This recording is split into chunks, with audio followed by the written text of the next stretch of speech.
नमस्कार, पुन्हा एकदा आपले सर्वांचे स्वागत आहे. कर्मचाऱ्यांसाठी महत्त्वाची अपडेट.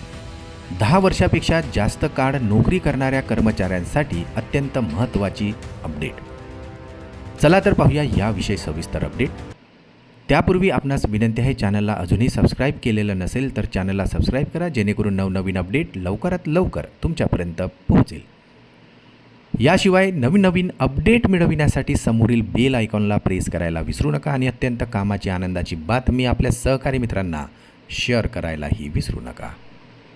10 वर्षापेक्षा जास्त काळ नोकरी करणाऱ्या कर्मचाऱ्यांसाठी अत्यंत महत्त्वाची माहिती समोर येत आहे. 29 जूनपासून नियमामध्ये एक मोठा ऐतिहासिक बदल झालेला आहे.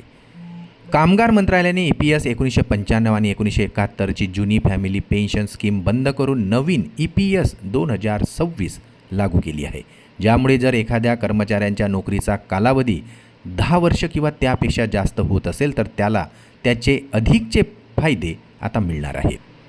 सरकारने असेही स्पष्ट केले आहे की या EPS योजनेचे नाव आणि रचना नवीन झाली असली तरी मासिक पेन्शन काढण्याचे जुने सूत्र आणि 10 वर्षाच्या किमान सेवेचा अनिवार्य नियम अगदी पूर्वीसारखाच कायम राहणार आहे.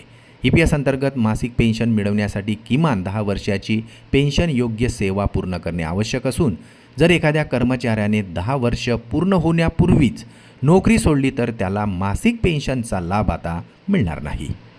एखाद्या कर्मचाऱ्यांचा पेन्शन योग्य पगार 15,000 रुपये आणि त्याने 10 वर्ष नोकरी केली तर त्याला पेन्शन सूत्रानुसार पेन्शन मिळणार आहे. म्हणजेच कर्मचाऱ्याला दरमहा सुमारे 2,143 रुपये पेन्शन मिळू शकते. जर एखाद्या कर्मचाऱ्याने नोकरी बदलली तर EPF आणि EPS नवीन नोकरीमध्ये ट्रान्स्फर करणे अत्यंत आवश्यक असणार आहे. अशा परिस्थितीत जर 10 वर्ष पूर्ण होण्यापूर्वीच EPSची रक्कम काढून घेतली तर पेन्शन योग्य सेवा खंडितही होणार आहे. यामुळे भविष्यात मिळणाऱ्या मासिक पेन्शनवर एक मोठा परिणाम होऊ शकतो.